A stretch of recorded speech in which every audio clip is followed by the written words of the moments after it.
Welcome to Servants of the Lord Ministries. Bienvenue à Servants of the Lord Ministries. Mon nom est Dr. Keith Jenkins et je suis le coordinateur international de Servants of the Lord Ministries. Avant de commencer mon message aujourd'hui, j'aimerais vous partager la mission de ce ministère qui a été donnée à Joseph Hitchcock il y a de nombreuses années. Il dit « J'ai des enfants dans toutes les nations et tu as des frères et sœurs dont les cœurs crient vers moi. Ils m'ont cherché pour un ministère, des bénédictions et des dons. Je leur ai donné ces choses et cela les a bénis. Mais il y a une partie de leur esprit qui n'a jamais été comblée et elle est réservée pour une relation intime avec moi. Maintenant, leur cœur crie vers moi, juste pour moi. C'est vers eux que je t'envoie parce que je ne veux pas qu'ils prennent autant d'années que toi pour arriver jusqu'à moi, parce qu'à l'époque, il n'y avait personne pour te montrer comment y parvenir. Servants of the Lord Ministries est un ministère d'enseignement et de formation envoyé au corps du Christ pour atteindre les gens qui ont le cœur selon Dieu. Ce message est destiné à ceux qui veulent le connaître et grandir en lui. Aujourd'hui, je poserai la question, où est votre justice? Jésus a dit dans Jean, chapitre 4, verset 23, « Mais l'heure vient, et elle est déjà là, où les vrais adorateurs adoreront le Père en esprit et en vérité. » En effet, ce sont là les adorateurs que je cherche, dit le Père. Dieu est esprit et il faut que ceux qui l'adorent en esprit et en vérité. Si vous voulez adorer Dieu, il ne s'agit pas simplement de l'appeler Seigneur. Dans Matthieu chapitre 15 verset 8, il est dit « Ce peuple prétend s'approcher de moi et m'honore des lèvres, mais son cœur est éloigné de moi. » Jésus n'avait pas grande chose à organiser chaque jour lorsqu'il enseignait. Ses messages ont été donnés sur une colline. Les gens devaient le trouver s'ils voulaient l'entendre parler. Il n'y avait pas de publicité, d'annonce ou de message électronique indiquant le lieu ou l'endroit. Jésus a même dit que beaucoup sont venus à lui pour une mauvaise raison, mais il y avait aussi certains qui sont venus tôt dans le temple pour l'entendre enseigner. Dans quel groupe êtes-vous? Êtes-vous avec la foule ou avec ceux qui se lèvent tôt pour chercher Dieu? Je vous suggère de commencer à vous lever tôt avant que le diable ne se lève. Nous lisons dans Matthieu 3, 4. Jean portait un vêtement en poil de chameau et une ceinture de cuir autour de la taille. Il se nourrissait de sauterelles et de miel sauvage. Jésus a dit au sujet de Jean, dans Matthieu chapitre 21, verset 32, « Car Jean est venu à vous dans la voie de la justice, et vous n'avez pas cru en lui. En revanche, les collecteurs d'impôts et les prostituées ont cru en lui, et vous qui avez vu cela, vous n'avez pas ensuite montré le regret pour croire en lui. » Aujourd'hui, les gens veulent quelqu'un qui est bien habillé et qui paraît bien avec une apparence de justice, quelqu'un qui prêche ce que les gens veulent entendre et non la vérité. Les gens veulent entendre qu'ils peuvent toujours décider et faire ce qu'ils veulent et qu'ils peuvent être le seigneur de leur propre vie. C'est le genre de liberté qu'offre le diable. Mais Jean est venu dans la voie de la justice. Il était correctement habillé, pourtant il n'avait pas tout l'uniforme sacerdotal des pharisiens. Jésus dit à propos des pharisiens comme suit dans Matthieu chapitre 23, verset 25. Je lis depuis le verset 25 jusqu'au verset 33. « Malheur à vous, spécialistes de la loi et pharisiens hypocrites, parce que vous nettoyez l'extérieur de la coupe et du plat, alors qu'à l'intérieur, ils sont pleins de produits de vos vols et de vos excès. » Verset 26. « Pharisiens aveugles, nettoie d'abord l'intérieur de la coupe et du plat, afin que l'extérieur aussi devienne pur. » Verset 27. Malheur à vous, spécialistes de la loi et pharisiens hypocrites, parce que vous ressemblez à des tombeaux blanchis qui paraissent beaux de l'extérieur et qui à l'intérieur sont pleins d'ossements de mort et de toutes sortes d'impuretés. Verset 28. Vous de même, de l'extérieur vous paraissez juste aux hommes, mais à l'intérieur vous êtes pleins d'hypocrisie et d'injustice. Verset 29. Malheur à vous, spécialistes de la loi et pharisiens hypocrites, parce que vous construisez les tombeaux des prophètes et vous décorez les tombes des justes. Verset 30. Et vous dites, si nous avions vécu à l'époque de nos ancêtres, nous ne nous serons pas joints à eux pour verser le sang des prophètes. Verset 31.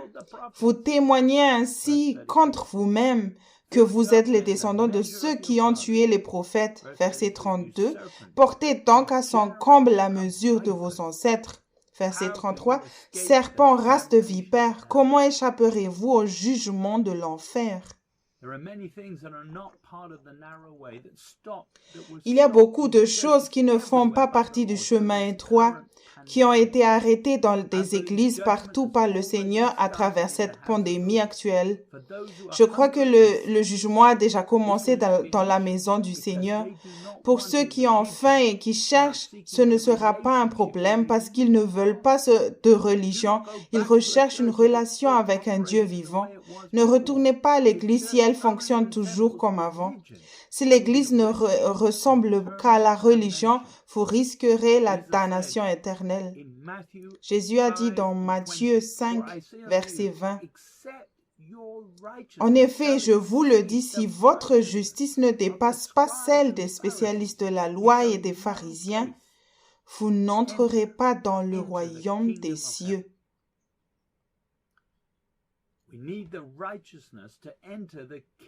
Nous avons besoin de justice pour entrer dans le royaume de Dieu maintenant. Si vous avez le bon type de justice, vous entrerez. Si vous n'avez pas le bon type ou la bonne quantité, vous n'y entrerez pas. La porte est sur le point de se fermer. Le temps touche à sa fin. Paul a dit dans Hébreux, chapitre 12, verset 14, « Recherchez la paix avec tous et la progression dans la sainteté. Sans elle, personne ne verra le Seigneur. » Si vous placez la justice extérieure au-dessus de la justice intérieure, alors vous êtes sur un chemin menant à votre propre destruction. Vous n'aurez jamais la justice intérieure du royaume sans avoir confiance en Dieu. Proverbe 3, verset 5 jusqu'au 7 dit, « Confie-toi en l'Éternel de tout ton cœur et ne t'appuie pas sur ton intelligence. » Verset 6, « Reconnais-le dans toutes tes voies et il rendra tes sentiers droits. » Verset 7, « Ne te prends pas pour un sage, crains l'Éternel et détourne-toi du mal. » Si vous faites vraiment confiance à Dieu de tout votre cœur, alors vous, premièrement, vous arrêtez de vous appuyer sur votre propre sagesse. Numéro 2, vous reconnaissez Dieu dans toutes vos voies. Numéro 3, vous écoutez ce qu'il prescrit. Numéro 4, vous éloignez de l'iniquité. Et numéro 5, ne soyez pas sages à vos propres yeux. Dieu promet qu'il dirigera et que vous vous éloignerez du mal si vous ne vous estimez pas sage dans votre propre intelligence. Vous devrez chercher la vraie justice par le Saint-Esprit et vous vous éloignez de l'iniquité. Il est l'enseignant. Paul a dit dans 2 Timothée 2,19, « Néanmoins, le solide fondement de Dieu reste debout avec ses paroles qui lui servent de sceau. Le Seigneur connaît ceux qui lui appartiennent et quiconque prononce le nom du Seigneur qu'il s'éloigne de l'iniquité. » Noah Webster a défini l'iniquité dans son dictionnaire de 1828 comme suit. Un écart particulier par rapport à la rectitude ou la droiture, un péché ou un crime, la méchanceté, tout acte d'injustice. Le péché est tout ce qui est contraire à la volonté parfaite de Dieu pour votre vie, en pensée, en but ou en action. Dans le livre d'Ésaïe 59, versets 1 et 2, il est dit « Non, le bras de l'Éternel n'est pas devenu trop court pour sauver, ni son oreille trop dure pour entendre. » Verset 2. « Mais ce sont vos fautes qui ont fait séparation entre vous et votre Dieu. Ce sont vos péchés qui vous l'ont caché et l'ont empêché de vous écouter. » À la naissance de Jean-Baptiste, voici ce qui s'est passé dans l'évangile de Luc, chapitre 1. Je vais commencer par le verset 67 et finir jusqu'au verset 75. Son père Zacharie fut rempli du Saint-Esprit et prophétisant en ces termes. 68. Béni soit le Seigneur, le Dieu d'Israël, parce qu'il a visité et racheté son peuple. Verset 69. Il nous a donné un puissant sauveur dans la famille de son serviteur David. Verset 70. C'est ce qu'il avait annoncé par la bouche de ses saints prophètes des temps anciens. 71.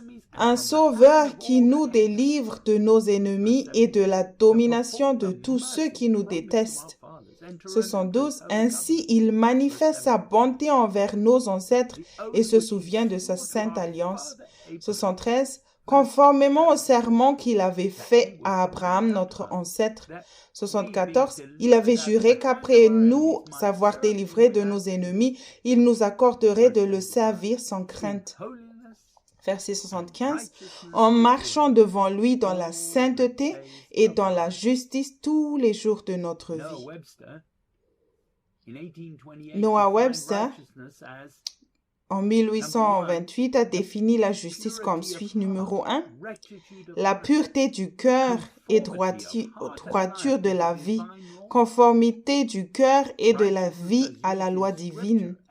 La justice telle qu'elle est utilisée dans les Écritures et la théologie, dans lesquelles elle est principalement utilisée, équivaut presque à la sainteté, comprenant les principes saints et les affections du cœur et la conformité de la vie et à la loi divine. Il comprend tout ce que nous appelons justice, honnêteté et vertu, avec de saintes affections. Bref, c'est la vraie religion. Numéro 2. Appliquer à Dieu la perfection ou la sainteté de sa nature, rectitude exacte, fidélité. Numéro 3. L'obéissance active et passive du Christ par laquelle la loi de Dieu s'accomplit. Numéro 4. Justice, l'équité entre les hommes. Numéro 5. La cause de notre justification. Dieu recherche un peuple sans péché et c'est pourquoi il a discipliné la nation juive. Nous lisons dans le livre de Daniel, chapitre 9, verset 7. « Seigneur, tu es juste. Quant à nous, nous ne pouvons que rougir de honte, comme c'est le cas aujourd'hui pour les Judéens, les habitants de Jérusalem et tout Israël, pour ceux qui sont près et ceux qui sont loin, dans tous les pays où tu les as chassés à cause des infidélités dont ils se sont rendus coupables envers toi. » Nous lisons que Dieu a aussi la justice. Daniel 9, verset 16. Seigneur, en conformité avec tes actes de justice, que ta colère et ta fureur s'écartent de ta ville, Jérusalem, de ta montagne sainte. En effet, à cause de nos péchés et des fautes de nos ancêtres, Jérusalem et ton peuple sont un objet d'insulte pour tous ceux qui nous entourent. La justice est la base des actions de Dieu. Il ne fait jamais d'erreur et fait toujours ce qui est juste, ce qui est le meilleur pour tout le monde à la fin. Il ne peut pas se renier lui-même. Dieu a raison, mais il peut aussi retarder ses jugements pour donner à chacun une chance de se repentir. Pierre a dit dans 2 Pierre 3, Je commence à lire depuis le verset 8 et je finis jusqu'au verset 13. Mais s'il y a une chose, bien-aimée, que vous ne devez pas oublier, c'est qu'aux yeux du Seigneur, un jour est comme 1000 ans et 1000 ans comme un jour. Verset 9. Le Seigneur ne tarde pas dans l'accomplissement de la promesse, comme certains le pensent. Au contraire, il fait preuve de patience envers nous, voulant qu'aucun ne périsse, mais que tous parviennent à la repentance. Verset 10. Le jour du Seigneur viendra comme un voleur dans la nuit. Ce jour-là, le ciel disparaîtra avec fracas. Les éléments embrasés se désagrégeront et la terre avec les œuvres qu'elle contient sera brûlée. Verset 11. Puisque tout notre monde doit être dissous, combien votre conduite et votre piété doivent-elles être saintes? Verset 12. Attendez et hâtez la venue du jour de Dieu, jour où le ciel enflammé se désagrégera et où les éléments embrasés fondront. Verset 13. Mais nous attendons conformément à sa promesse un nouveau ciel et une nouvelle terre où la justice habitera. Si vous n'êtes pas juste, vous serez laissé derrière à un moment donné. Le royaume de Dieu est ici maintenant depuis la venue de Christ. C'est venu sur cette terre par son esprit il y a environ 2000 ans. Mais ce temps touche à sa fin. Pierre dit que nous devons être justes pour habiter avec Dieu dans le royaume final. Jérémie 23, verset 5 et verset 6, il est dit « Voici que les jours viennent, déclare l'Éternel, où je donnerai à David un germe juste. Il régnera avec compétence, il exercera le droit et la justice dans le pays. » Verset 6, « À son époque, Juda sera sauvé et Israël habitera en sécurité. Voici le nom dont on l'appellera. L'Éternel, notre justice. » Cette justice est la base de la sécurité pour les Juifs et Israël vivra en paix pendant 1000 ans avec Jésus comme roi. Jésus sera appelé le Seigneur notre justice. Ainsi, il régnera et arrangera tout. C'est à ce moment que le royaume arrive. Il prendra alors toutes les bonnes décisions. Mais le royaume est ici maintenant depuis que l'Esprit a été répandu sur les disciples le jour de la Pentecôte. Pierre a dit, dans Actes chapitre 2, verset 38, je lis, Actes 2, 38 jusqu'au verset 41. Pierre leur dit, « Changez d'attitude et que chacun de vous soit baptisé au nom de Jésus-Christ pour le pardon de vos péchés, et vous recevrez le don du Saint-Esprit. » Verset 39. En effet, la promesse est pour vous, pour vos enfants, et pour tous ceux qui sont au loin, en aussi grand nombre que le Seigneur notre Dieu les appellera. Verset 40. Et par beaucoup d'autres paroles, il rendait témoignage et les encourageait en disant, « Sauvez-vous de cette génération pervertie. » Verset 41. Ceux qui acceptèrent sa parole furent donc baptisés, et ce jour-là, le nombre des disciples augmenta d'environ 3000 personnes. Pour être baptisé en son nom, vous acceptez son autorité sur votre vie pour la rémission des péchés. La repentance est la première étape pour devenir juste. À moins qu'il ne soit votre Seigneur fonctionnel, vous ne serez pas prêt pour son royaume lorsqu'il apparaîtra. C'est le moment le plus facile pour faire de lui le Seigneur, puisque le Saint-Esprit est venu, et aussi pour être baptisé dans l'Esprit. Il n'y a plus d'excuses pour ne pas être droit et pour ne pas avoir le même caractère que Dieu par l'Esprit. Tous ceux qui serviront sous Jésus et régneront avec lui pendant 1000 ans seront également justes parce qu'ils ont payé un prix. Ils n'ont pas compromis leur justice en niant son droit d'être le Seigneur de leur vie. Paul a dit dans 2 Timothée chapitre 2 versets 11 et 12, Cette parole est certaine. Si nous sommes morts avec lui, nous vivrons aussi avec lui. 2 Timothée 2,12 si nous persévérons, nous régnerons aussi avec lui. Si nous le renions, lui aussi nous reniera. Paul a donné des instructions claires sur ce qu'il fallait faire.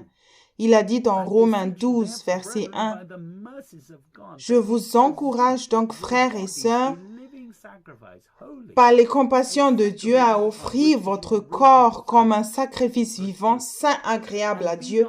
Ce sera de votre part un culte raisonnable. » Verset 2. Ne vous conformez pas au monde actuel, mais soyez transformés par le renouvellement de l'intelligence afin de discerner quelle est la volonté de Dieu, ce qui est bon, agréable et parfait. Le royaume est ici maintenant et vous devez être juste pour fonctionner et vivre dans ce royaume. Ce n'est pas la justice par la loi, les œuvres ou la fréquentation de l'Église. Paul dit dans Romains chapitre 14 verset 17, « En effet, le royaume de Dieu, ce n'est pas le manger et le boire, mais la justice, la paix et la joie par le Saint-Esprit. » Vous devez être soumis et immergé dans le Saint-Esprit pour maintenir la justice, la paix et la joie. C'est par sa puissance. Vous avez besoin de la puissance du Saint-Esprit pour vivre la vie chrétienne. Paul a dit dans Philippiens 2, 12, « Ainsi, mes bien-aimés, vous qui avez toujours obéi, non seulement quand j'étais présent, mais bien plus encore maintenant que je suis absent, mettez en œuvre votre salut avec crainte et profond respect. » Verset 13, « En effet, c'est Dieu qui produit en vous le vouloir et le faire pour son projet bienveillant. » Paul a dit que cette Église obéissait toujours au Saint-Esprit. Il avait Paul, mais il leur a appris à écouter eux-mêmes le Saint-Esprit. Dieu sait tout ce qu'il faut faire. Nous obtenons notre justice en obéissant à l'Esprit, pas en gardant la loi. Par l'Esprit, nous avons un lien direct avec le raisonnement et le cœur de Dieu. Nous n'avons pas à nous fier à notre capacité de comprendre et correctement saisir la loi. Vous entendez Dieu et lorsque vous entendez, vous obéissez. Si vous ne pouvez pas obéir immédiatement, alors vous sollicitez Dieu. Pourquoi vous ne pouvez pas obéir? Jésus a également été soumis à Dieu dans tous les détails. Jésus a dit dans Jean 5, verset 30, « Je ne peux rien faire de moi-même. Je juge d'après ce que j'entends et mon jugement est juste parce que je ne cherche pas à faire ma volonté, mais celle du Père qui m'a envoyé. » Dans la Bible amplifiée, il explique pourquoi Jésus était juste. Écoutez attentivement. Jean 5, verset 30. « Je ne peux rien faire de moi-même, indépendamment de mon propre gré, mais seulement comme je suis enseigné par Dieu et comme je reçois ses ordres. Selon ce que j'entends, je juge, c'est-à-dire je décide comme on m'invite à décider, comme la voix vient à moi, ainsi je donne une décision. Et mon jugement est juste, ça veut dire juste, droit, parce que je ne cherche ni ne consulte ma propre volonté. Je n'ai aucun désir de faire ce qui me plaît, mon propre objectif, mon propre but, mais seulement la volonté et le plaisir du Père qui m'a envoyé. » Jésus a dit qu'il était toujours juste parce qu'il n'a pas consulté sa propre volonté, mais plutôt la volonté et le plaisir de Dieu, le Père, qui l'a envoyé. Ceci est maintenant possible en n'utilisant pas votre raisonnement et en étant conduit par l'Esprit. Paul a dit dans Romains 8, verset 4, « Ainsi, la justice réclamée par la loi est accomplie en nous qui vivons non conformément à notre nature propre, mais conformément à l'Esprit. » C'est le plan depuis le début, car il n'était jamais possible pour quiconque de respecter la loi.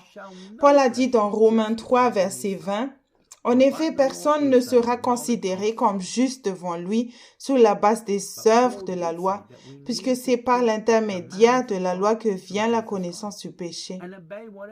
Mais Paul a dit que nous devons garder le commandement de Dieu par Jésus-Christ et obéir à tout ce qu'il nous dit de faire par la foi. 1 Corinthiens 7, 19 dit « La circoncision n'est rien et l'incirconcision n'est rien non plus, mais ce qui compte, c'est le respect des commandements de Dieu. » Jésus a accompli la loi, donc vous accomplissez également la loi si vous lui obéissez. Jésus ne nous a jamais dit de faire quelque chose qui était contraire à la loi parce qu'il a écrit la loi et il l'a accompli. Jésus a dit aux Juifs dans Jean chapitre 10, je lis le verset 26 et je vais aussi lire le verset 27. Mes brebis entendent ma voix, je les connais et elles me suivent. Jésus a dit que pour être une de ses brebis, vous devez l'écouter, apprendre à le connaître et le suivre. Paul a dit dans Romains 10, verset 4, « Car Christ est la fin de la loi pour que tous ceux qui croient reçoivent la justice. » Croyez-vous? Si vous croyez vraiment en Jésus, vous faites confiance à Jésus de tout votre cœur, écoutez et obéissez à sa voix et n'essayez pas d'observer la loi. Si vous essayez d'obéir à la loi, vous vous retrouverez sur une voie qui semble juste et vous serez frustré. Jésus a dit dans Jean 14, verset 15, « Si vous m'aimez, respectez mes commandements. » Le christianisme n'est pas simplement une autre religion, c'est une relation avec un Dieu vivant. Les commandements ne font pas partie d'un ordre religieux clos. Jésus nous donne des commandements afin que nous puissions être justes et vivre tout le temps dans sa présence où le diable n'a pas accès. Son royaume est maintenant là par l'Esprit. Jésus a dit dans Jean 10, 10, « Le voleur ne vient que pour voler, égorger et détruire. Moi, je suis venu afin que les brebis aient la vie et qu'elle l'ait en abondance. » Par la foi, nous gardons ses commandements parce que nous savons que Jésus a toujours raison. Paul a dit dans 1 Timothée 2, verset 5, « En effet, il y a un seul Dieu, et il y a aussi un seul médiateur entre Dieu et les hommes, un homme, Jésus-Christ. » Jésus est le seul médiateur entre Dieu et l'homme. Jésus est 100% Dieu et 100% homme, juste pour être ce médiateur. Jésus a dit à ses disciples dans Jean 14, versets 1 et 2, « Que votre cœur ne se trouble pas. Croyez en Dieu, croyez aussi en moi. » Verset 2, « Il y a beaucoup de demeures dans la maison de mon Père. Si ce n'était pas le cas, je vous l'aurais dit. Je vais vous préparer une place. » Les Écritures ne promettent pas qu'il prépare une place pour chaque enfant né de nouveau de Dieu, mais elles promettent qu'il prépare une place pour des disciples. Aussi, pour ceux qui le suivent.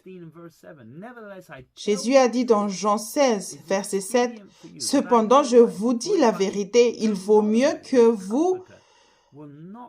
pour vous que je m'en aille. En effet, si je ne m'en vais pas, le défenseur ne viendra pas vers vous, mais si je m'en vais, je vous l'enverrai. » Le mot « expédient » en français est tiré du mot qui veut dire porter et contribuer, c'est-à-dire littéralement collecter, ou au sens figuré conduire à. Surtout participe neutre en tant que nom, avantage, être meilleur pour rassembler, être opportun, être bon, être utile pour. Jésus a dû être glorifié en suivant le plan pour sauver l'humanité puisqu'il est l'agneau, mais il a fait cela pour que le Saint-Esprit puisse vivre en nous. Jean-Baptiste dans Jean 1, verset 29, le lendemain, il vit Jésus s'approcher de lui et dit, « Voici l'agneau de Dieu qui enlève le péché du monde. » Et encore, il dit dans Jean 1, 36, il vit Jésus passer et dit, « Voici l'agneau de Dieu. » Sur la croix, Jésus est mort pour toute l'humanité afin de payer le prix pour que nous ayons le pardon des péchés et que nous recevions le don du Saint-Esprit. Le Saint-Esprit est toujours juste et saint et donné à tous ceux que Dieu appelle en étant nés de nouveau par l'Esprit. Le Saint-Esprit est là pour vous aider à faire la bonne chose à chaque fois. Jésus a expliqué que cet assistant demeurera dans ses disciples qui poursuivent la justice. Jésus a parlé du Saint-Esprit dans Jean chapitre 16. Je vais commencer à lire depuis le verset 8 jusqu'au verset 13. Verset 8, il est dit, « Et quand il sera venu, il convaincra le monde en ce qui concerne le péché, la justice et le jugement. » Verset 9, « En ce qui concerne le péché parce qu'il ne croit pas en moi. » Verset 10, « La justice parce que je vais auprès de mon Père et que vous ne me verrez plus. » Verset 11, « Le jugement parce que le prince de ce monde est jugé. » Verset 12, « J'ai encore beaucoup de choses à vous dire, mais vous ne pouvez pas les supporter maintenant. » Verset 13, « Quand le défenseur sera venu, l'Esprit de la vérité, il vous conduira dans toute la vérité, car il ne parlera pas de lui-même, mais il dira tout ce qu'il aura entendu et vous annoncera les choses à venir. » Si Jésus est le Seigneur de votre vie et que vous écoutez le Saint-Esprit, vous êtes juste parce que vous êtes soumis et que par la foi vous travaillez à accomplir votre salut. Vous travaillerez à tout défi ou commandement qu'il vous donnera. Jésus a dit dans Jean 17, verset 19, « Et je me consacre moi-même pour eux afin qu'eux aussi soient consacrés par la vérité. »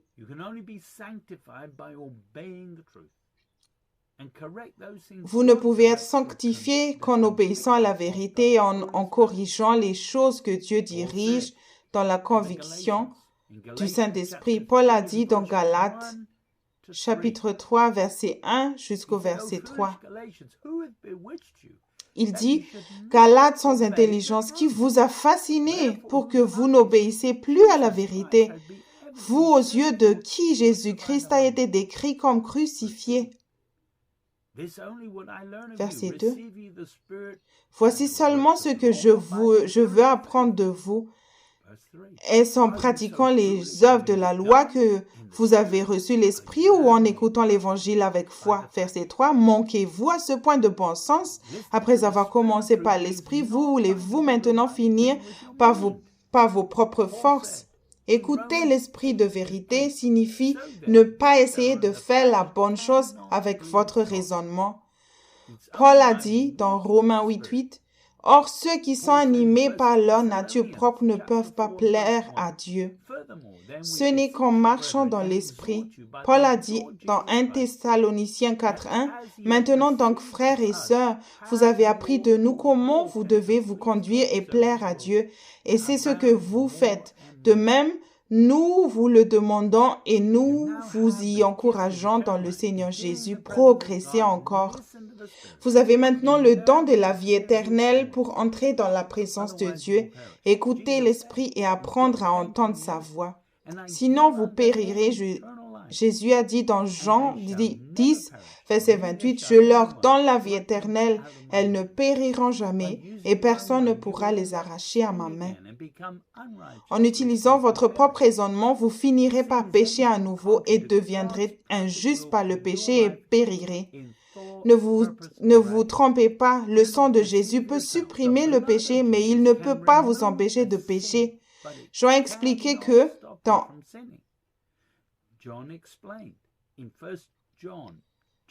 Jean a expliqué dans 1 Jean 2, chapitre 1 et verset 2, « Mes petits enfants, je vous écris cela afin que vous ne péchiez pas. Mais si quelqu'un a péché, nous avons un défenseur auprès du Père, Jésus-Christ le juste. » Verset 2. Il est lui-même la victime expiatoire pour nos péchés, et non seulement pour les nôtres, mais aussi pour ceux du monde entier. La condition pour obtenir le pardon est mentionnée ici. Dans 1 Jean chapitre 1, verset 19, « Si nous reconnaissons nos péchés, il est fidèle et juste pour nous les pardonner et pour nous purifier de tout mal. » Vous devez vaincre le péché en vous reniant vous-même et en marchant dans l'esprit. Paul dit dans Galates 5, 16, « Voici ce que je dis, marchez par l'esprit et vous n'accomplirez pas les désirs de votre propre nature. » Lorsque vous marchez selon l'esprit, vous ne pécherez pas. Si vous croyez au Seigneur Jésus-Christ et vous faites toujours votre propre volonté, vous vous trompez vous-même. Jean a dit dans 1 Jean 3, 7 et 8, « Petits enfants, que personne ne vous égare, celui qui pratique la justice est juste comme Christ lui-même est juste. » Verset 8, « Celui qui pratique le péché est du diable, car le diable pêche dès le commencement. Or, c'est pour détruire les œuvres du diable que le Fils de Dieu est apparu. »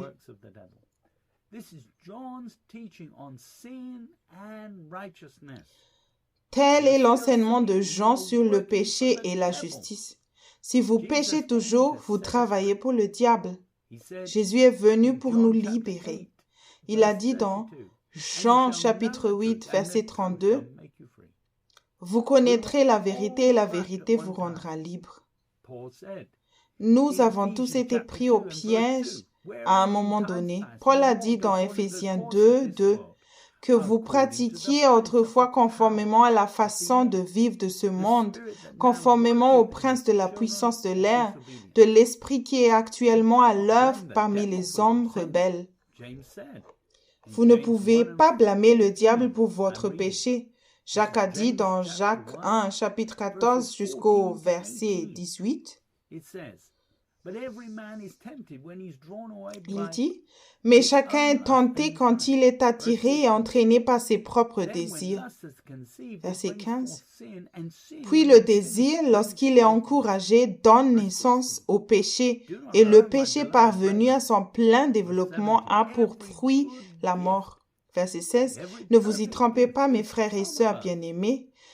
Tout bienfait et tout don parfait vient d'en haut. Il descend du Père des Lumières, en qui il n'y a ni changement, ni l'ombre d'une variation. » Verset 18. « Conformément à sa volonté, il nous a donné la vie par la parole de vérité, afin que nous soyons en quelque sorte les premières de ses créatures. »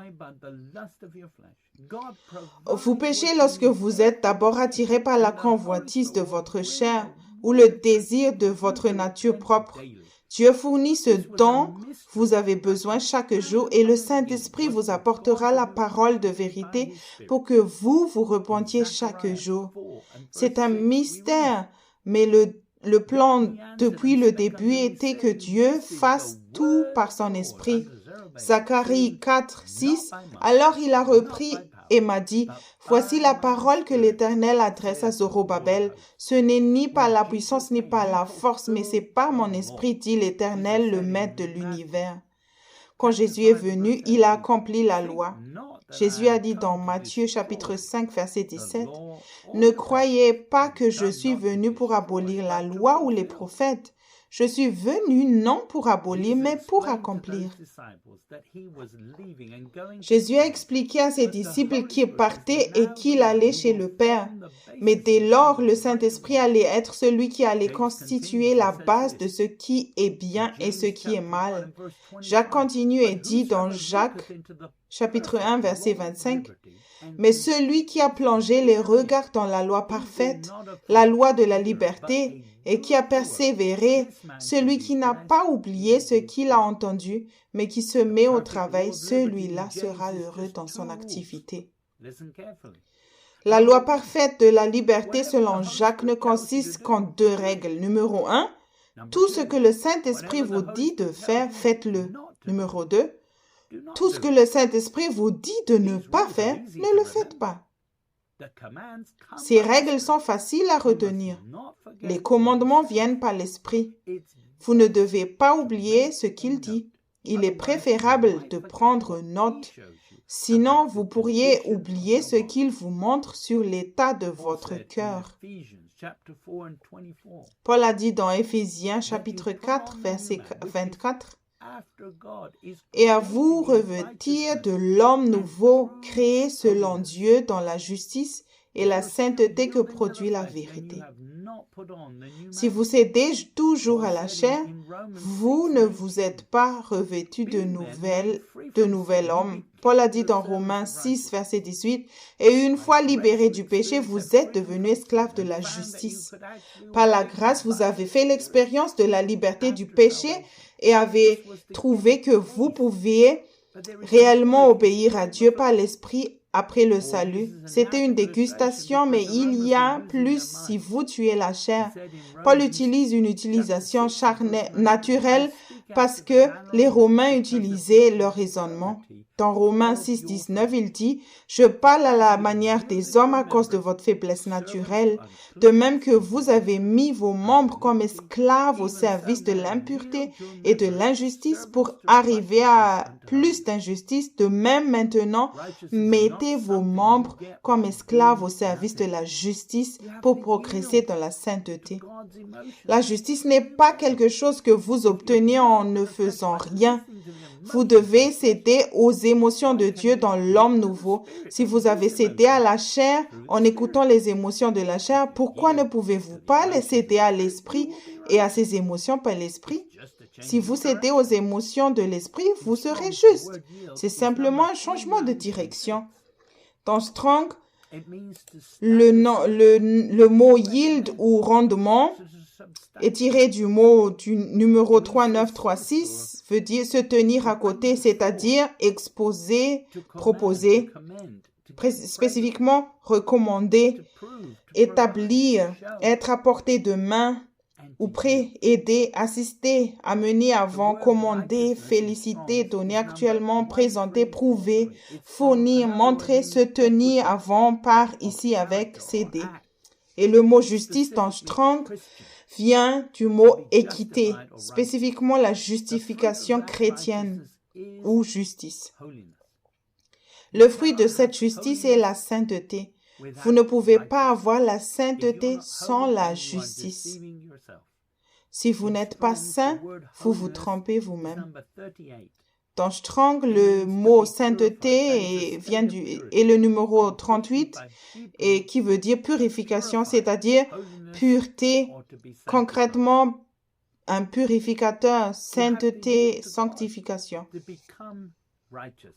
Vous devez céder à Dieu pour devenir juste et vous serez saint.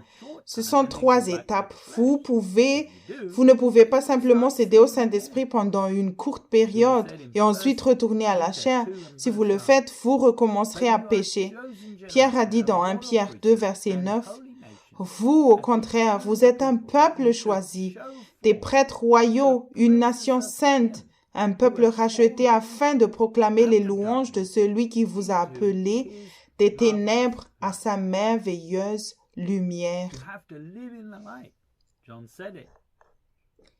Vous devez vivre dans la lumière. Jean a dit dans 1 Jean 1, 7, « Mais si nous marchons dans la lumière, tout comme Dieu lui-même est dans la lumière, nous sommes en communion les uns avec les autres et le sang de Jésus-Christ, son Fils, nous purifie de tout péché. » Jésus a dit dans Jean 3, verset 19 jusqu'au verset 21, « Et voici quel est ce jugement. La lumière est venue dans le monde et les hommes ont préféré les ténèbres à la lumière parce que leur manière d'agir était mauvaise. » Verset 20, « En effet, toute personne qui fait le mal déteste la lumière et elle ne vient pas à la lumière pour éviter que ses actes soient dévoilés. » Verset 21, « Mais celui qui agit conformément à la lumière vient à la lumière afin qu'il soit évident que ce qu'il a fait, il l'a fait en Dieu. » Si vous ne venez pas dans la lumière, vous avez peut-être la mauvaise crainte de Dieu. Dans Proverbes, chapitre 3, verset 11 jusqu'au verset 15, je lis depuis le verset 11, « Mon fils, ne méprise pas la correction de l'Éternel et ne sois pas dégoûté lorsqu'il te reprend. Verset 12. Car l'Éternel reprend celui qui l'aime, comme un père l'enfant qui a sa faveur. Verset 13. Heureux l'homme qui a trouvé la sagesse et l'homme qui possède l'intelligence. Verset 14. En effet, le bénéfice qu'elle procure est préférable à celui de l'argent et le profit qu'on en tire vaut mieux que l'or.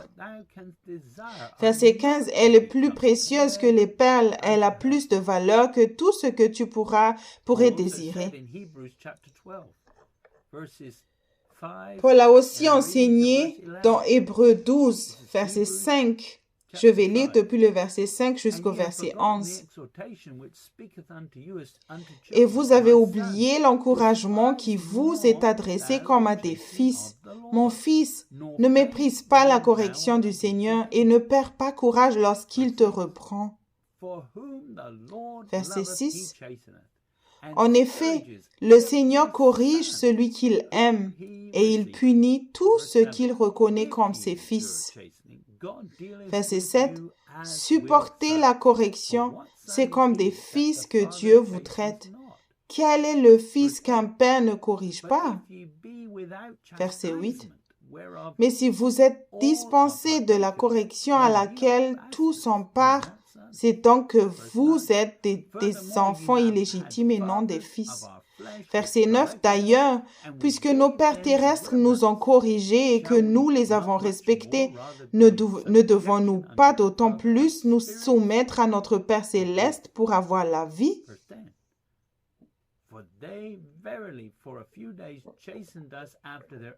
Verset 10. Nos pères nous corrigeaient pour un peu de temps, comme ils le trouvaient bon, tandis que Dieu le fait pour notre bien, afin que nous participions à sa sainteté. Verset 11. Certes, au premier abord, toute correction semble un sujet de tristesse et non de joie, mais elle produit plus tard, chez ceux qu'elle a ainsi exercés, un fruit porteur de paix, la justice. Vous ne devriez pas être distrait par les dons de l'esprit, mais plutôt produire les fruits de la justice par la repentance qui inclut la paix de Dieu.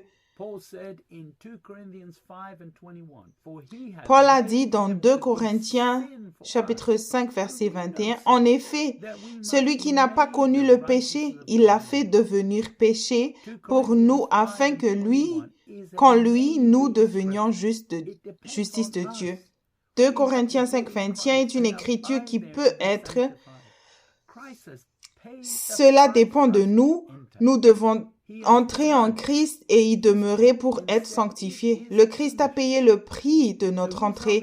Il a fait sa part et il a dit que c'est fini. Il ne fera donc aucun autre travail. Maintenant, vous devez demeurer. Pour que vous demeurez en Christ, vous devez cesser de pécher et cesser de suivre les préceptes de la chair. Vous avez l'esprit, mais les gens trouvent des excuses. Paul a dit dans Hébreux 10, verset 26, « En effet, si nous péchons volontairement après avoir reçu la connaissance de la vérité, il ne reste plus de sacrifice pour les péchés. Vous ne serez jamais juste si vous continuez à chercher des excuses pour le péché. » Paul a dit dans 1 Timothée 6, 12, « Combattez le bon combat de la foi, saisis la vie éternelle. C'est à elle que tu as été appelé et c'est pour elle que tu as fait une belle profession de foi en présence d'un grand nombre de témoins. » Paul a dit ici que vous devez utiliser le don de la vie éternelle qui comprend le pardon des péchés, la capacité d'entendre sa voix et la puissance du Saint-Esprit pour suivre le Seigneur. Vous ne brasserez pas du vent et vous saurez comment combattre le bon combat de la foi parce que vous entendez sa voix. Paul a dit dans 1 Timothée 6, verset 14, de garder le commandement reçu en vivant sans tache et sans reproche jusqu'à l'apparition de notre Seigneur Jésus-Christ. Plus vous obéissez, moins vous devez être corrigé quotidiennement. Paul dit ici que vous ne serez pas réprimandés si vous poursuivez ces commandements de tout votre cœur. Vous n'êtes peut-être pas parfait, mais Vous êtes entrés dans le royaume en vous humiliant et en confessant vos péchés. Maintenant, restez dans le royaume grâce à une repentance régulière à travers des versets qui vous reviennent à l'esprit, par exemple, et toute autre chose qu'il vous montre. Paul a parlé de l'épouse du Christ. Dans Éphésiens 5, versets 26 et 27, il dit « Afin de la conduire à la sainteté après l'avoir purifiée et lavée par l'eau de la parole. » Verset 27, « Pour faire paraître devant lui cette Église glorieuse, sans tache, ni ride, ni rien de semblable,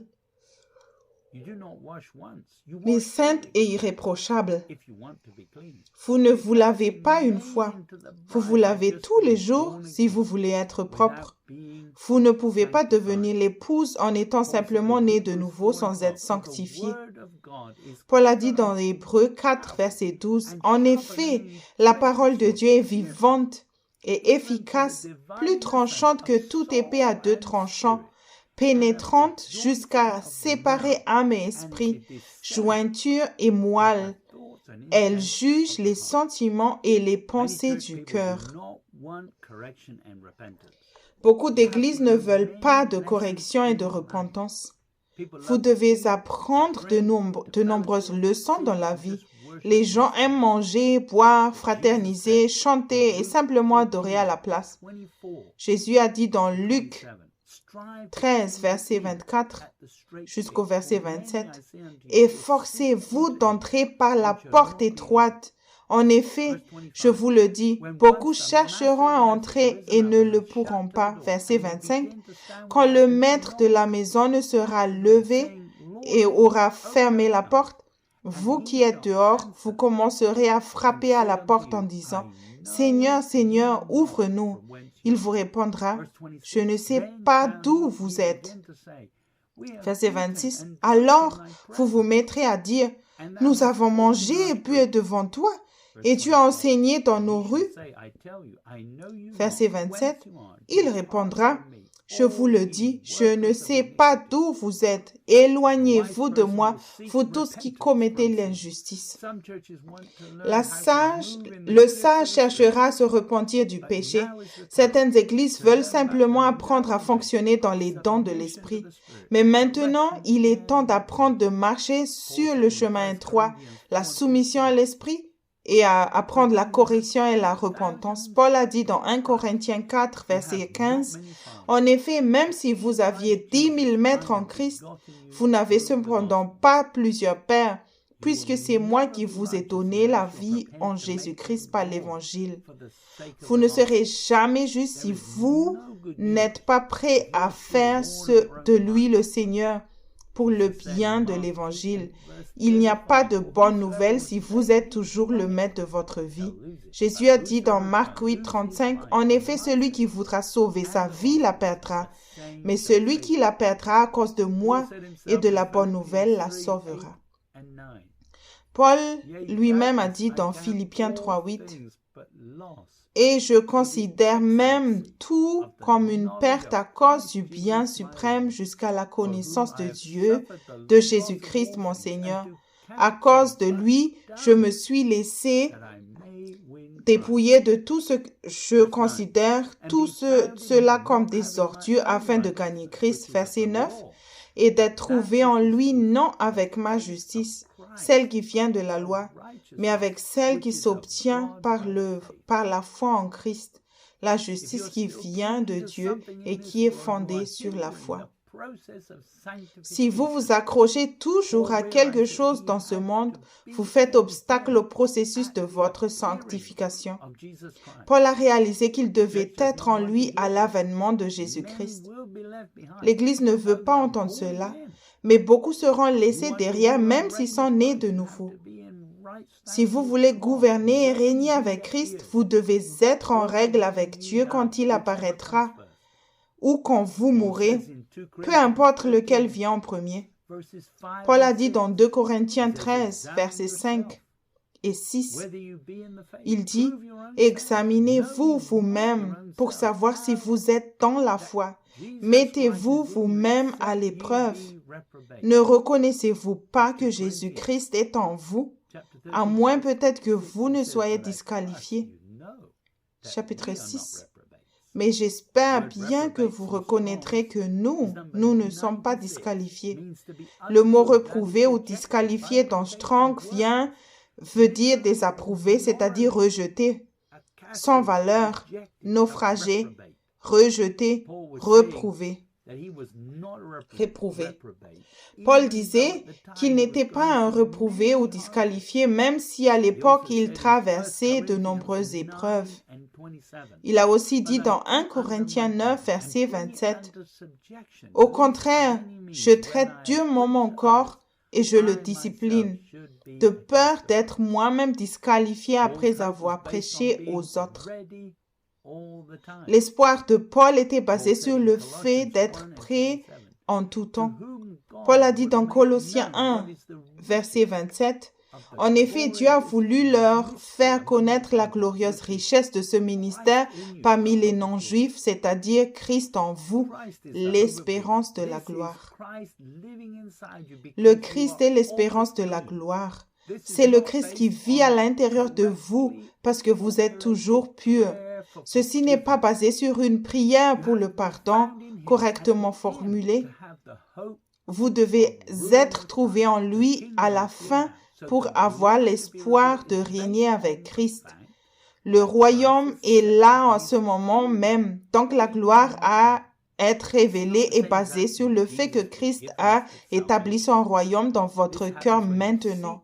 Ce n'est pas la même chose que de demander pardon à Jésus lors du salut. Cela se produit lorsque vous cherchez Dieu pour des commandements. Pour plus d'informations sur la recherche de Dieu pour le commandement, veuillez lire le livre How Love Grows ou en français Comment l'amour grandit de Joseph Hitchcock. Si Christ a établi son royaume en vous, alors votre nature charnelle n'est plus capable de vous contrôler et l'homme spirituel est bien vivant. Paul a dit dans Romains 8, verset 10, « Et si Christ est en vous, votre corps, il est vrai, est mort à cause du péché, mais votre esprit est vie à cause de la justice. »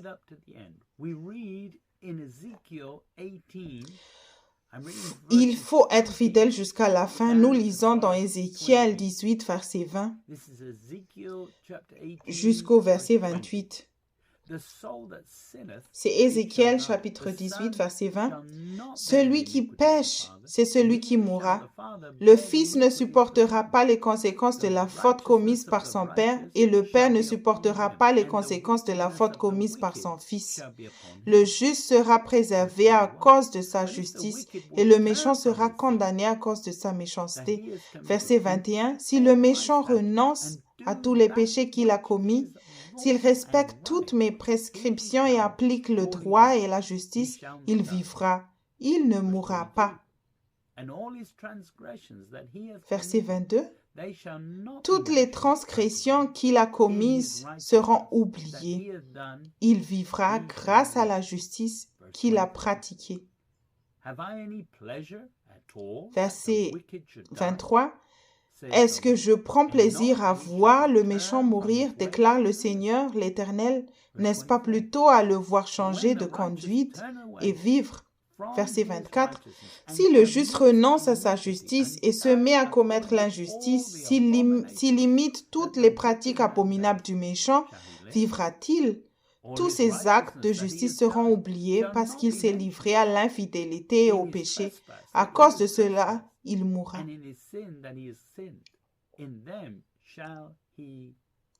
Verset 25, vous dites, la manière d'agir du Seigneur n'est pas correcte. Écoutez donc, communauté d'Israël, est-ce que c'est ma manière d'agir qui n'est pas correcte? Ne serait-ce pas plutôt vos façons d'agir qui ne sont pas correctes?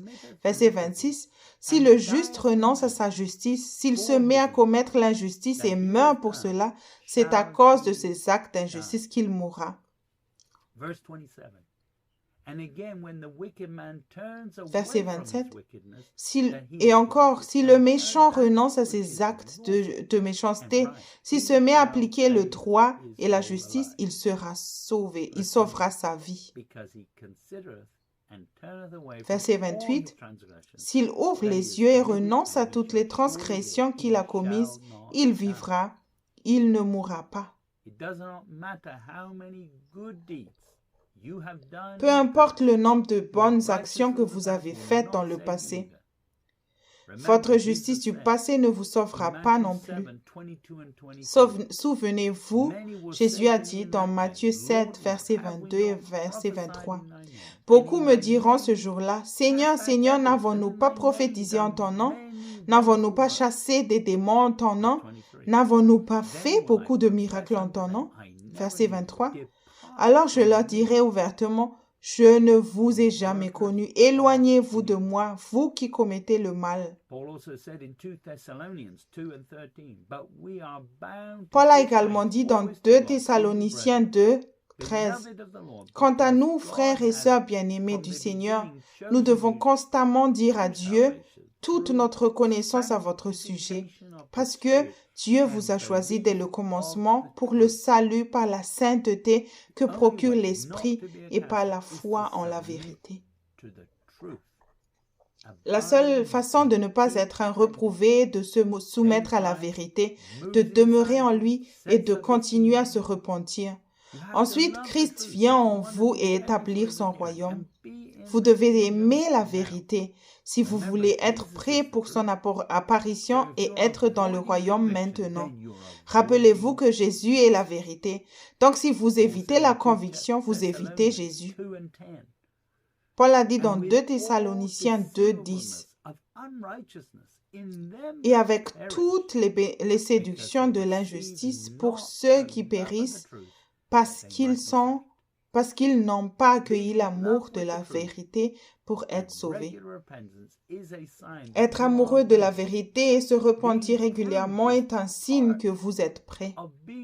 Être taillé fait aussi partie de demeurer en Christ.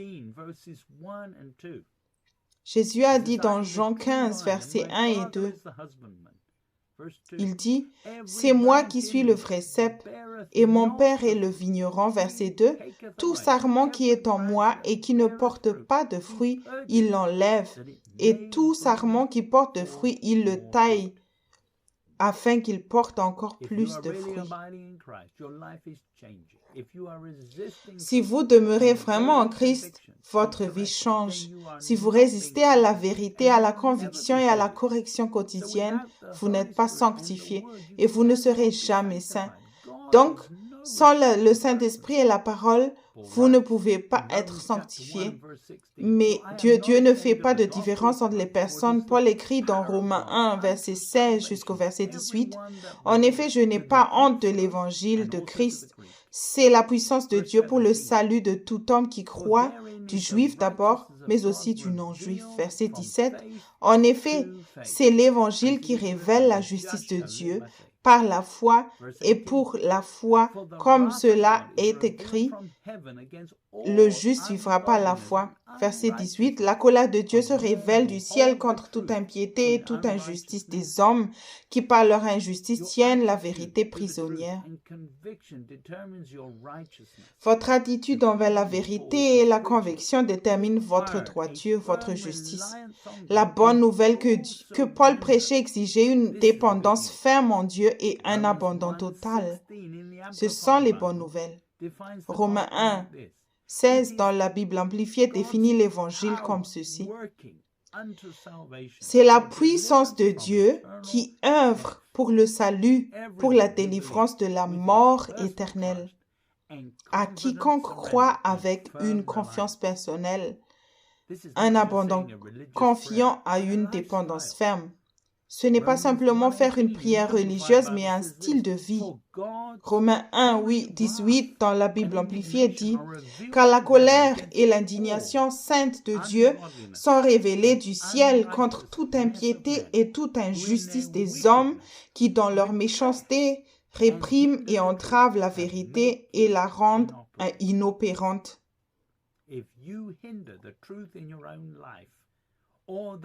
Si vous entravez la vérité dans votre vie ou la vie de quelqu'un d'autre, vous êtes impie, injuste et méchant. Votre foi ne grandit pas parce qu'il n'y a pas de changement dans votre vie. Vous devez croire que la correction est bonne et en vous soumettant, il vous aidera à vous préparer. Paul a dit dans Romains 3, verset 22, je lis depuis le verset 22 et je finis au verset 24. C'est la justice de Dieu par la foi en Jésus-Christ pour tous ceux qui croient. Il n'y a pas de différence. Verset 23. Tous ont péché et sont privés de la gloire de Dieu. Verset 24. Et ils sont gratuitement déclarés justes par sa grâce, par le moyen de la libération qui se trouve en Jésus-Christ. Romains 3, verset 24, dans la Bible amplifiée dit, tous sont justifiés et rendus droits et en règle avec Dieu, librement et gratuitement par sa grâce, c'est-à-dire sa faveur et sa miséricorde imméritée, par la rédemption fournie en Jésus-Christ.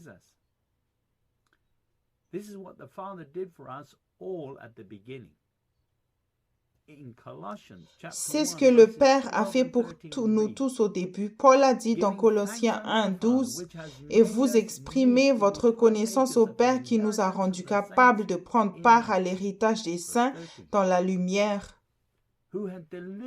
Verset 13. « Il nous a délivrés de la puissance des ténèbres et nous a transportés dans le royaume de son Fils bien-aimé. » Il nous a mis dans un lieu d'héritage même si nous ne le méritons pas. La première rencontre avec Dieu a été dramatique. Paul déclare dans Éphésiens 2, verset 6, « Il nous a ressuscités et fait asseoir avec lui dans les lieux célestes en Jésus-Christ. » Vous avez reçu un héritage avec les saints dans la lumière. Il n'y a pas d'obscurité en Dieu. Donc, lorsque vous entrerez dans son royaume, vous verrez encore des ténèbres en vous, et la conviction commencera. Vous avez été transportés dans le lieu saint selon Paul. Il était juif, donc pour lui, c'était une telle révélation. Dans l'Ancien Testament, il y avait une cour extérieure et une cour intérieure et le lieu saint. Nous lisons dans Matthieu 27, verset 50 et verset 51.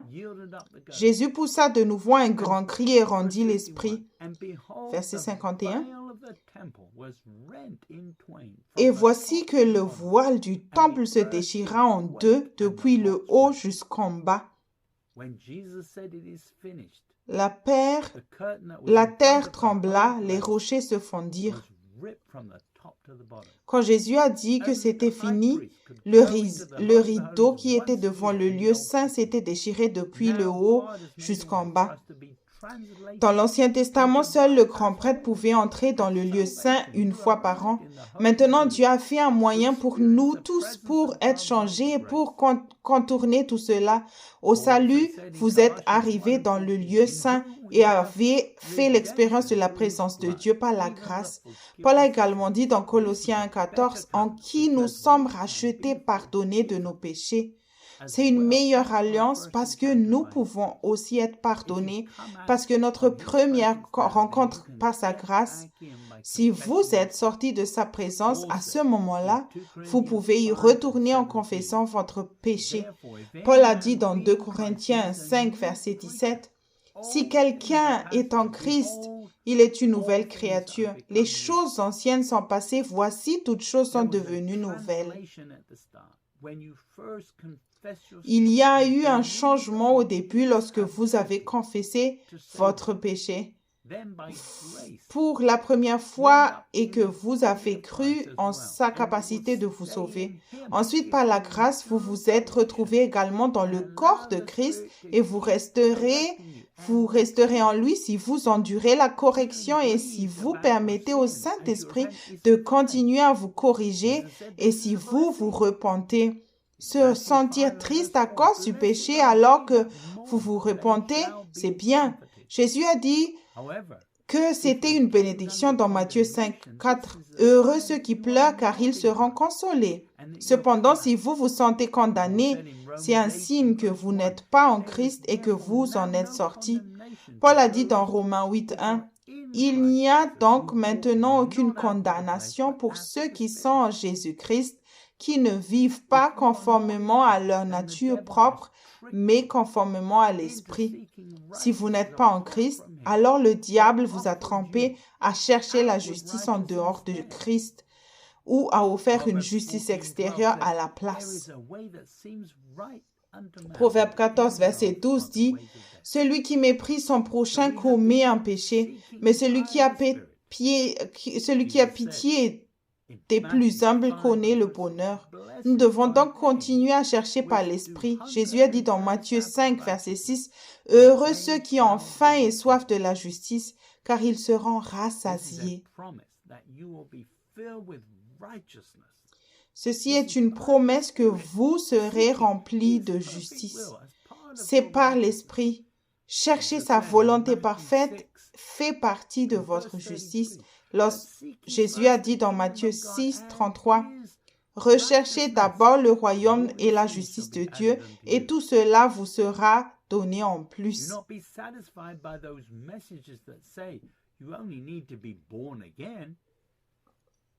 Ne vous contentez pas de ces messages qui disent que vous n'avez besoin qu'à être né de nouveau. Jésus a dit dans Jean 3, 7 et 8, « Ne t'étonne pas que je t'ai dit, il faut que tu naisses de nouveau. Le vent souffle où il veut et tu en entends le bruit, mais tu ne sais pas d'où il vient, ni où il va.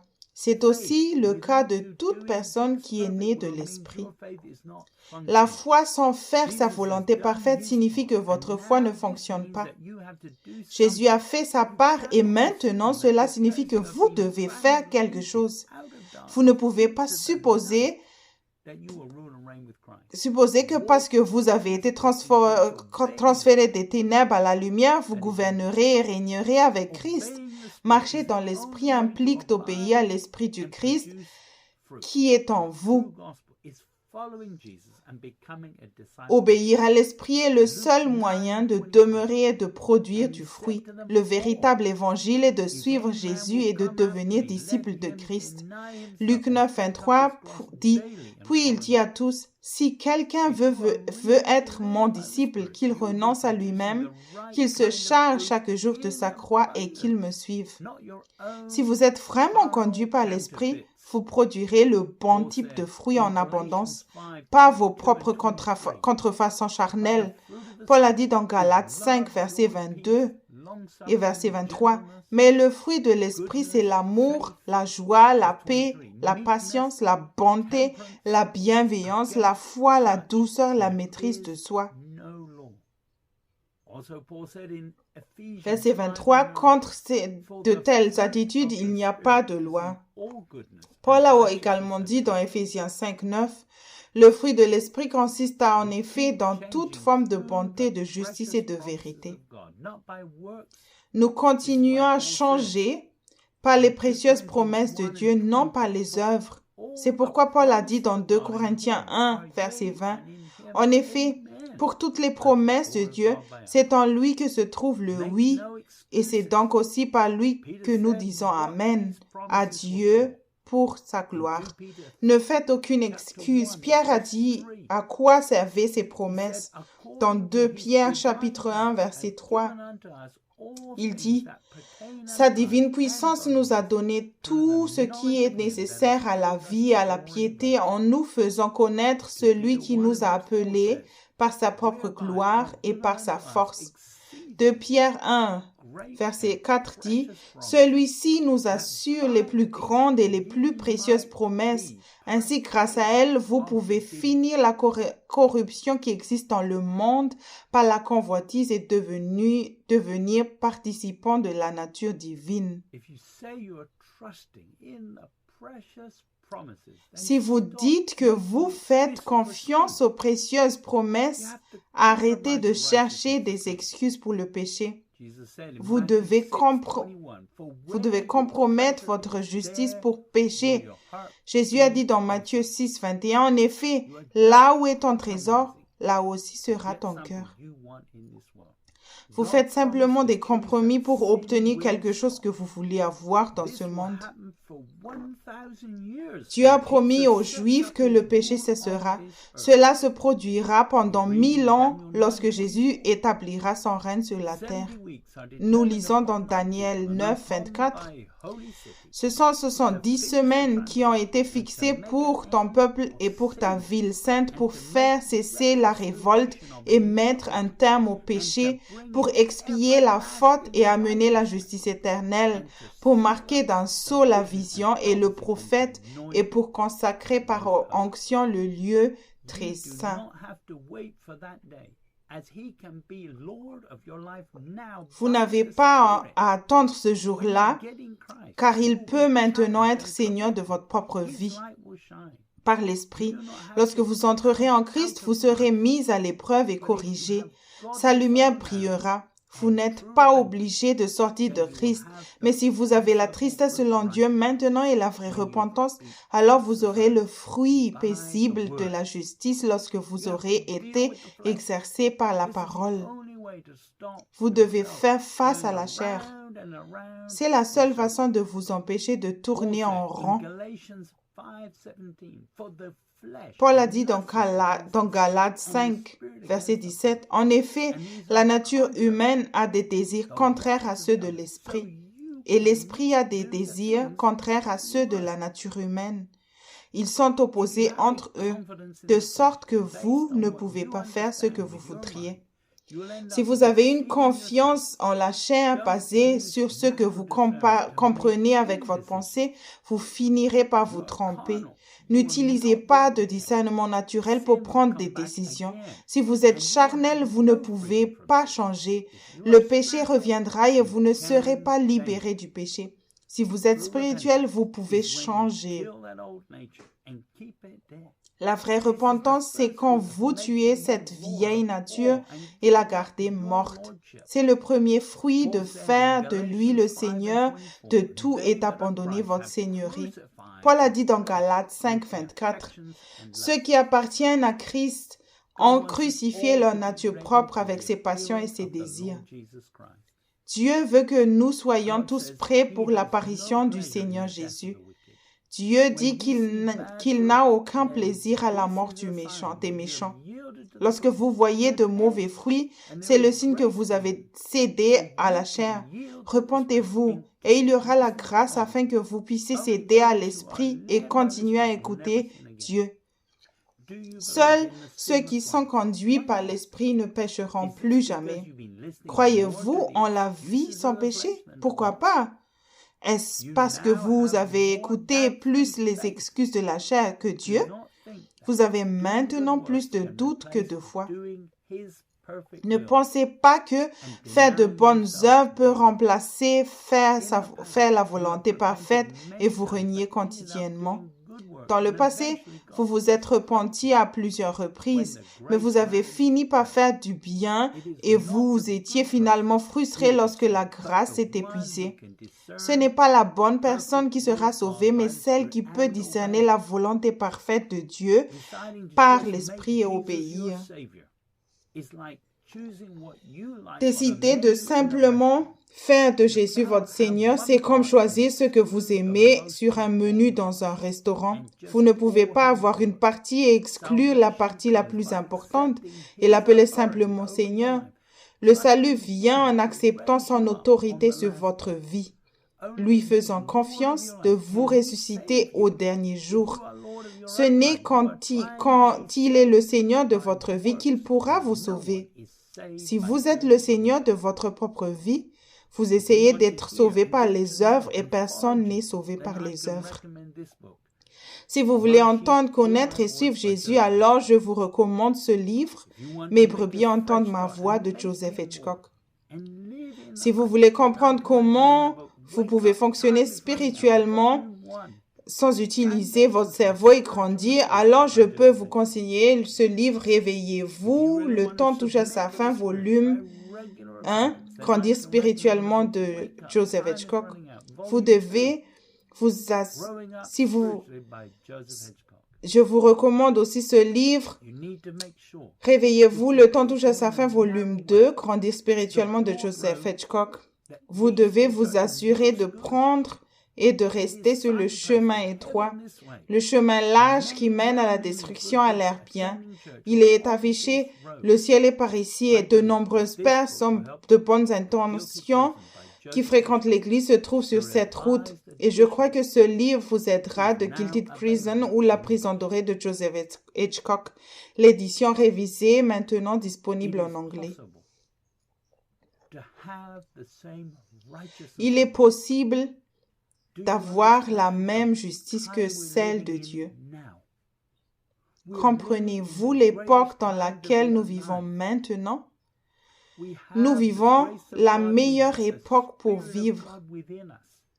Nous avons la grâce de Dieu, nous avons l'Esprit de Dieu en nous, et grâce à cela, nous avons été connectés à la pensée de Dieu, au cœur de Dieu.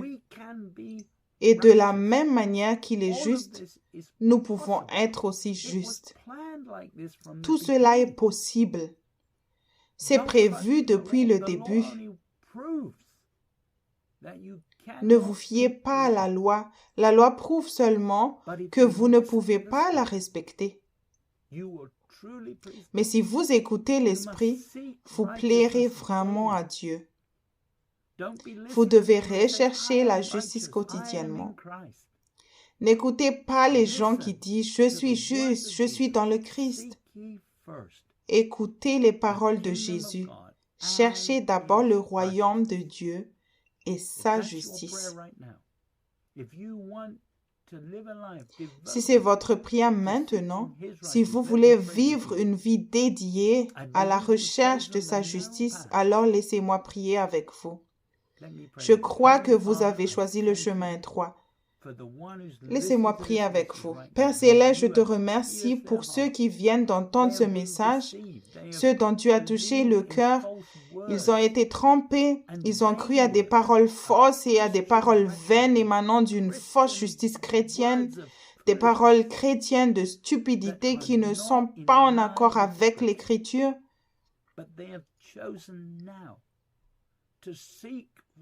Mais ils ont maintenant choisi de chercher la justice au quotidien par l'esprit que tu leur as donné. Ils se soumettront à toi, te donneront tout et écouteront attentivement ta voix. Et s'ils continuent à poursuivre de vivre ainsi, je te prie, Père, que tu leur donnes la double onction, que tu leur touches spécialement afin qu'ils puissent t'obéir, car je sais que ton esprit leur donnera la force de t'obéir. Je prie donc pour eux dans le précieux nom de Jésus. Amen. Alléluia. Je prie pour que vous ayez été bénis par ce message. C'est un merveilleux message. C'est un message d'espoir. Et si vous souhaitez nous contacter, vous verrez à la fin des détails et vous y trouverez aussi un résumé de toutes les écritures que j'ai utilisées car je veux que vous cherchiez la parole de Dieu. Alléluia. Que Dieu vous bénisse dans le nom de Jésus. Amen.